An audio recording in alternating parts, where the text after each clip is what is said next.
G'day, I'm Clive and welcome to part 3 of building my units, my cabinets, shelves for my hiking and camping gear. I'm going to show you in a minute is over the weekend I spent a little bit of time just potting around. Didn't have much time, so it was just a little bit here, a little bit there, but what I'm going to show you, I'm going to put a bit of voiceover on, is running the conduit from the power point down the bottom here, if you can see, to that point. So now I've got power running to this, and like I said in the previous video, all that really is an extension cord with a double socket on the end. So I'll get the camera, I'll show you where it starts, quickly show you what got done. After cutting all the conduit to size, I started threading the power cable through.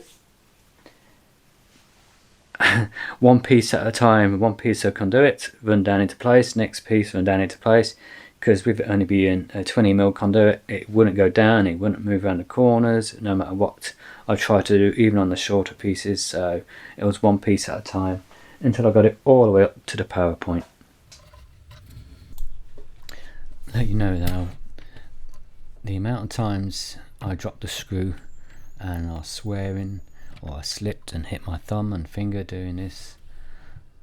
It was a lot more than I got it right, but I cut all the swear words out, I cut all the business out and messing around.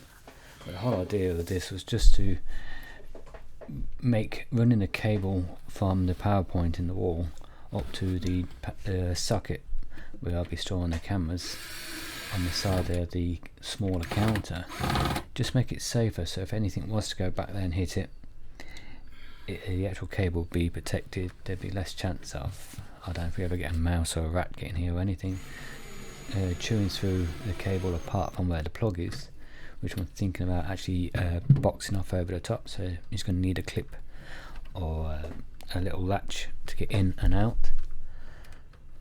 But none of this has actually been finished off properly yet. It's just putting it in and measuring it all up, and none of it went to waste. I think I've got about 3 inches left of the actual piping I was using here after finishing the whole lot. I've got a bit of piping behind me too, but it's a lot more difficult getting down into these small spaces and these small gaps to get this done.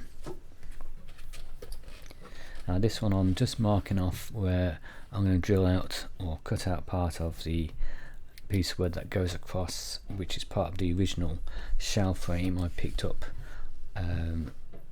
from Sam Spares when they moved into the warehouse they're using now.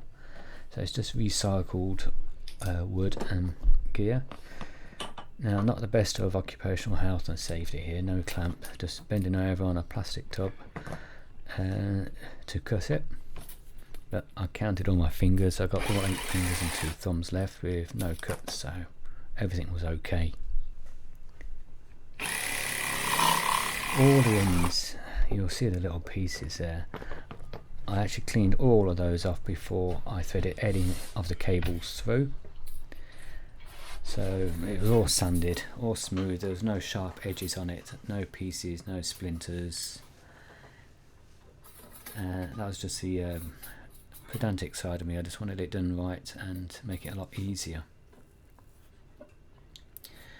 Now I measured up here, allowing for a bit of play room at the end to cut bits off.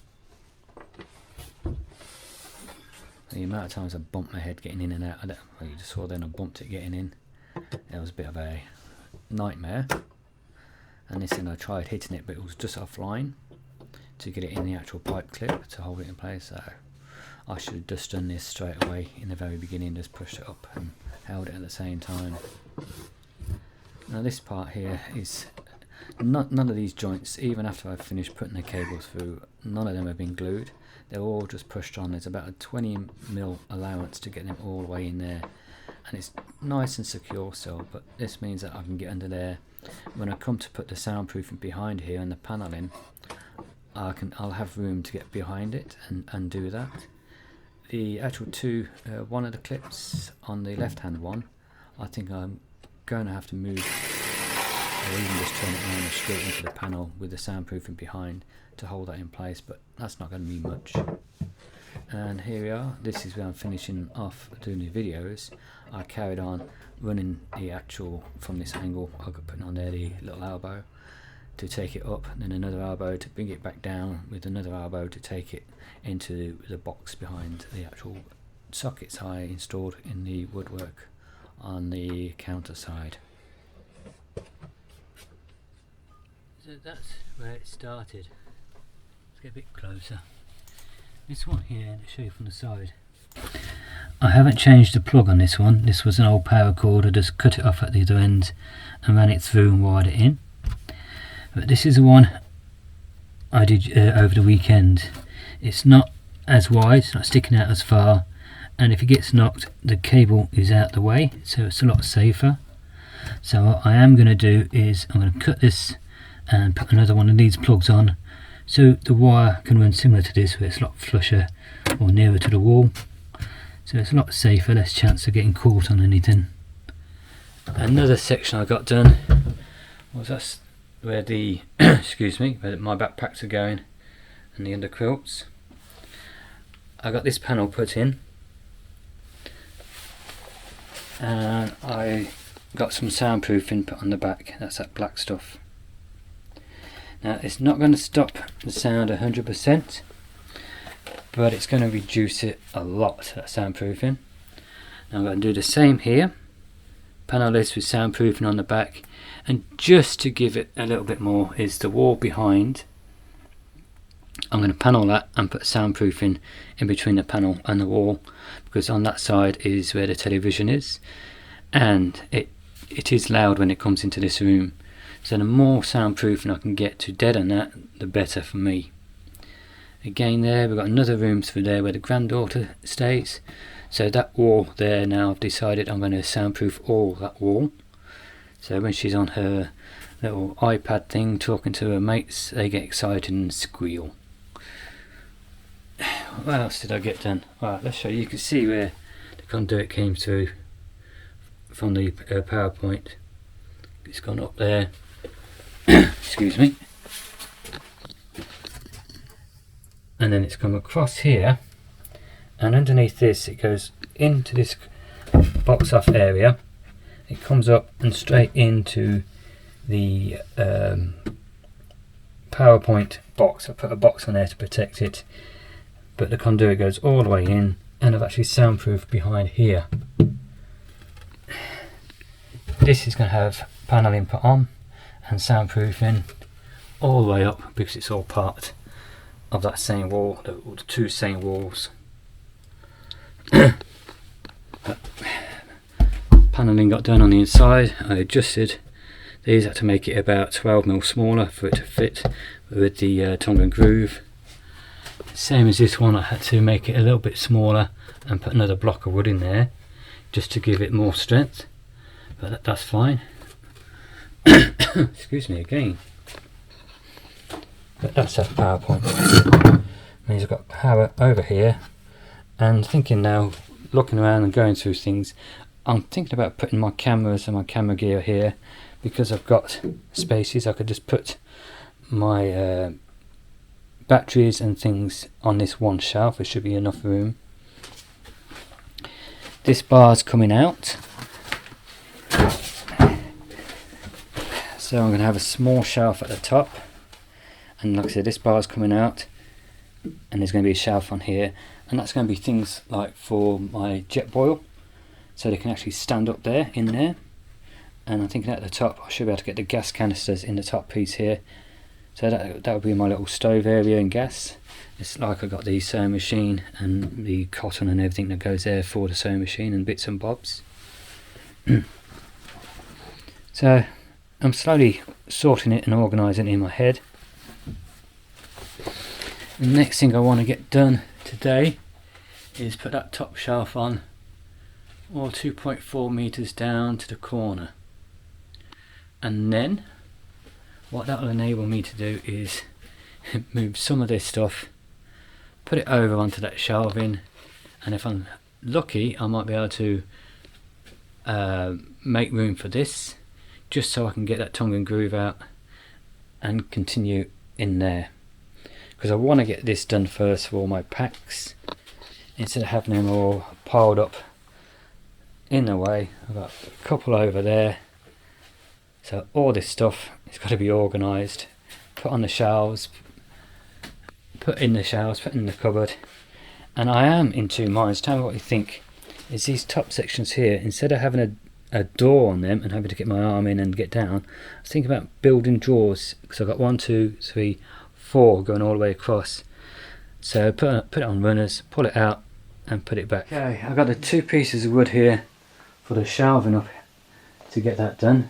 I'm just going to put them up there, see if they're short enough or long enough.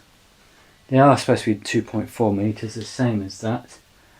But we'll make sure, and if I have to, I'll take it outside and just trim it down. And then I'll get the screwdriver and screw them in place. I do have a piece of wood sticking up here, which, while I've got no shelves, I'll cut that off, trim ready, so that won't be in the way when I put the long length along here. Just been out into the shed to get my saw, and the roof has collapsed. A neighbour's tree, the branches have forced it and it's just buckled on itself, and when we had the storms it's gotten in, and I think it's ruined a lot of my power tools. Oh well, shit happens, as they say. Pisses me off, but yeah.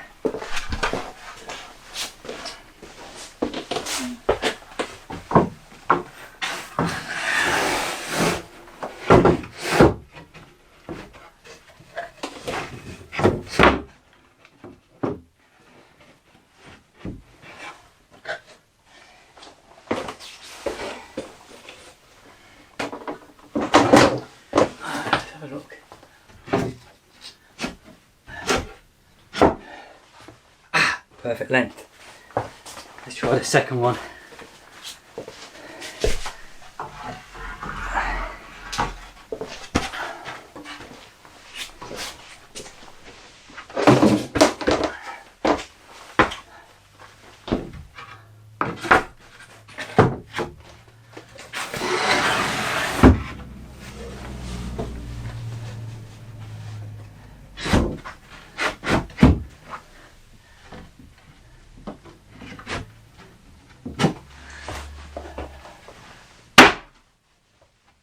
Yes! One thing I do have to go is one of the step ladders. I'm a short ass, I can't reach. I can, but it's going to be dangerous. So get the other step ladders.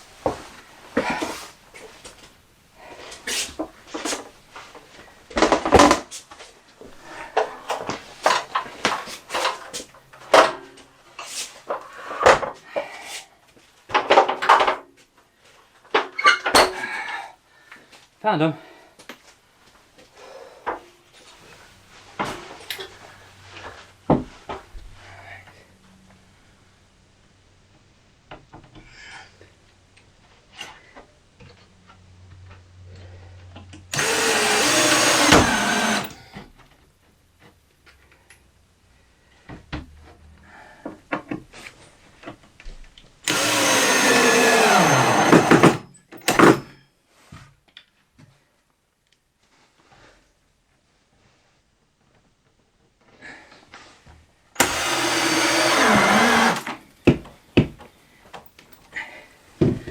Now this wood is warped a bit, but as I'm screwing it down, it's flexible enough to twist.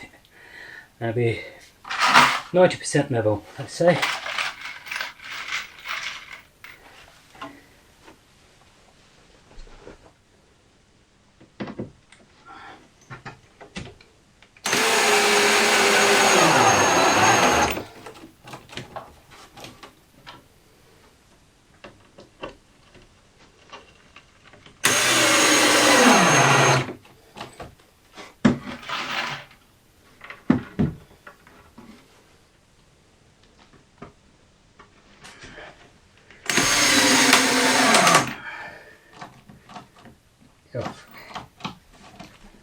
Thank you.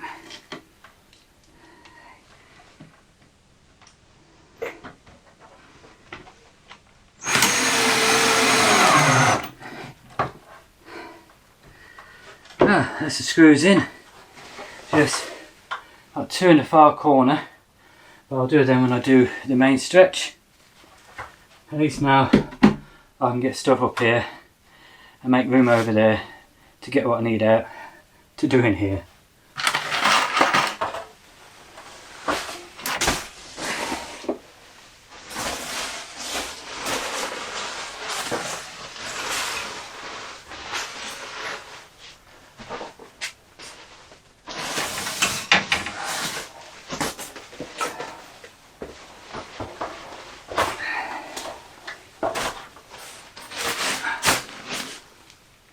Tent should be okay up there. Fill the gaps up in that one.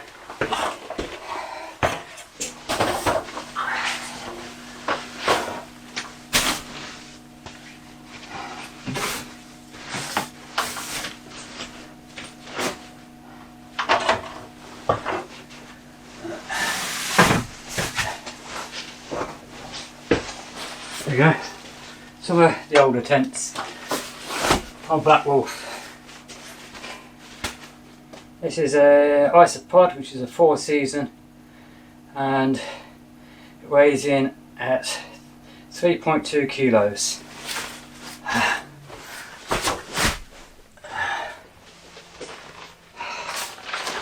Got here the Recon one-man tent from Miltech. I'll get around to getting that out and doing a review of it.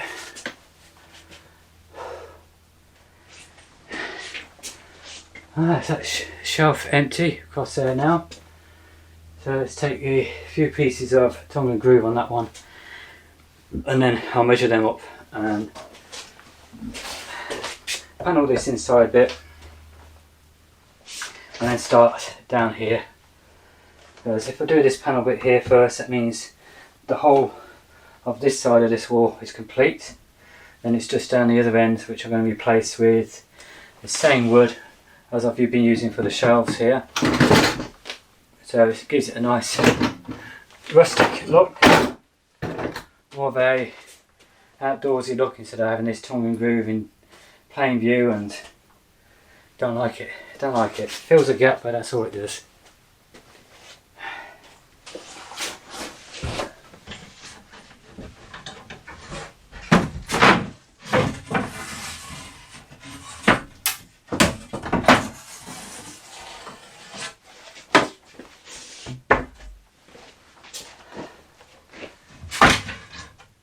I think that'll be the end of today's episode. So what we've got done, we've got the panel on the inside done there for where we're thinking about putting the drawers. We've got most of the opposite side with soundproofing done. So we've only got a small amount of soundproofing to do, which is from here to the back on this side. What else we got? Yeah, we got all this cleared so we could use the tongue and groove. We got the shelf put up, moved everything out of there so we could get to the tongue and groove and put it up on the top. Now the only two real heavy duty shelves that need to be done are these up here. Now when it come to do this one here,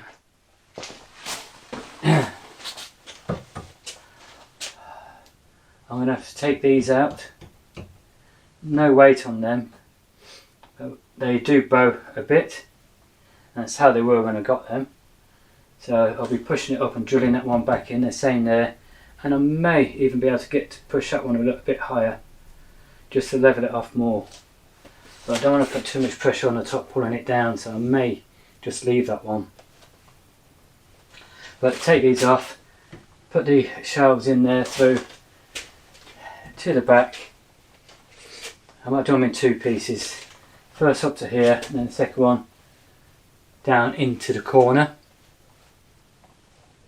Then the top one I could just put that straight over on the top, and that'll be done in two pieces. I say it's 2 lengths. So there's going to be 8 pieces on that one and 8 pieces on the top one to make it fit. And the actual shelves there will be finished. And then all we'll need to do on them shelves is the little bits of panelling on the back with soundproofing. And I'm thinking about just using some 7mm ply to go along there, because I don't want anything too thick. So what's that going to be? It's going to be 7mm. So we'll lose about 17mm altogether. No, about 26mm altogether, because I'm going to fix it on the actual frame that's there now, and run some beading along the back to hold it in place. And I'll do the same on that one. And then that just leaves, without doing all the doors and drawers, that wall there at the back underneath for all the shelves down the bottom. And that'll be marine ply shelves, 7mm, because nothing seriously heavy is going on there. And again, the marine ply with the soundproofing as the back wall, just to bring the noise down. And the bottom shelf, I don't know if you can see it there, it's behind the step ladders. Sorry about that. The bottom shelf, that's a special one, that is. At the moment, I have 3 boxes like that in my office, taking up space. For Puss Puss the cat, I'm going to turn that into a little plaything for him, so he can go in there, put a bed in there if he wants to use that one. He actually loves using the box by the window where he can curl up and look through the blinds and watch outside, so that box will remain. But these 2 bigger ones I've got, they'll be out. They'll probably give me, what's that, probably a square metre of space back in the room. But they're going to be doors on 2 parts of it, and half a door on the other, and a little archway for him to come in and out. I may even put a little window in it so he can watch from there. Okay, that's today's video. Hope you've enjoyed it. And if you have, and you're not a subscriber, go down below, click on the subscribe button, click on the notification bell next to it and select all, so you can be notified of all future videos. Click the thumbs up button, the like button, and if you are already a subscriber, again, I thank you very much.